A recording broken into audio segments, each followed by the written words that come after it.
Dread Templar is a retro throwback first-person shooter released into early access in August of 2021 as part of that year's Realm's Deep online event on Steam. I played and wrote about it then, and I really liked what was there. But that was when the systems were in their infancy and there were only 2 episodes playable. It was recently released out of early access, and now I'm back to tell you what's good about the full release of Dread Templar. One of the biggest things I noticed was that there are an additional 3 episodes added, and it's been a while since I last played Dread Templar. So I did the reasonable thing and started completely from scratch. And the first thing I noticed is that there's a story to this game now, and my goodness, that feels weird as heck. It's your standard revenge fare, but it's told interestingly enough through these neat-looking concept art style still images. But the main reason you play these games isn't to be told a good story, it's to kill the absolute heck out of everything in your path, and Dread Templar delivers that in spades.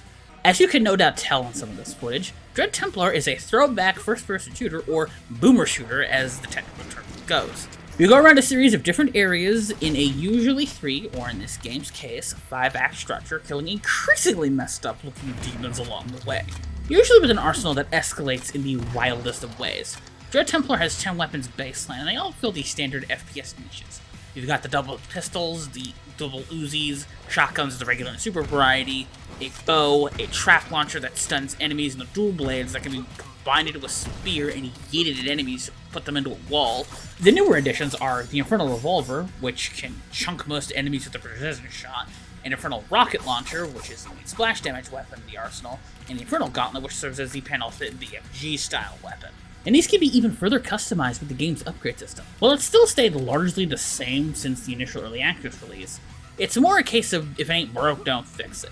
The system still used the collectible currency of blood gems to purchase nodes for each weapon to take in silver and gold runes. The former is your standard incremental increase like X% increases to damage ammo capacity, you know, the boring stuff. And the latter is where the really fun stuff is, like changing the properties of your weapons wholesale, like the pistols doing double damage while in slow-mo and a blatant homage to the Matrix, and the super shotgun getting the ability to fire both barrels individually like the shotgun and blood, or converting them into whole new weapons like the double pistols being turned into infernal double pistols and getting penetrating shots with the infernal pistol just becoming a mundane but still incredibly powerful hand cannon. Because the blood gems are a precious resource, you can only have so many of them at a given time, it incentivizes the hunting down of secrets in a good way. And the hunting of these gems even leads to more gold runes and some of the more powerful silver runes. It's an absolutely fantastic progression loop, and I'm glad they stuck with it. But back to the main appeal of Dread Templar, the feeling. The main thing I took away from this game is just how gosh dang smooth it felt to move and shoot weapons. I'm kind of a stickler for this sort of thing, and I blame id and Bungie for it.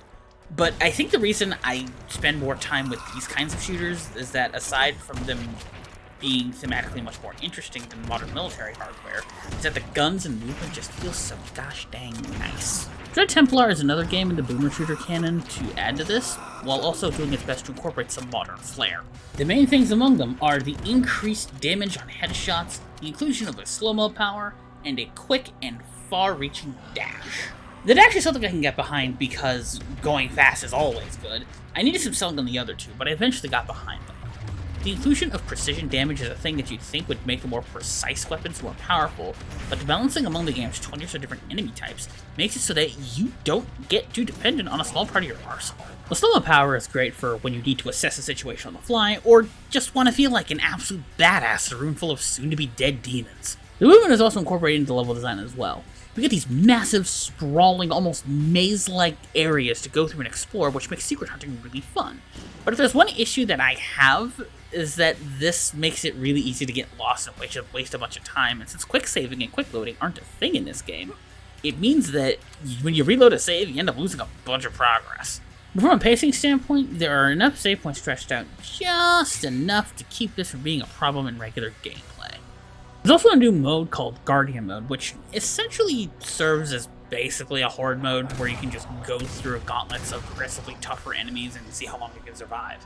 I haven't tried too much of it, but if you want to play more Dread Templar without having to load up a random level to get your fix, I can see this being the solution.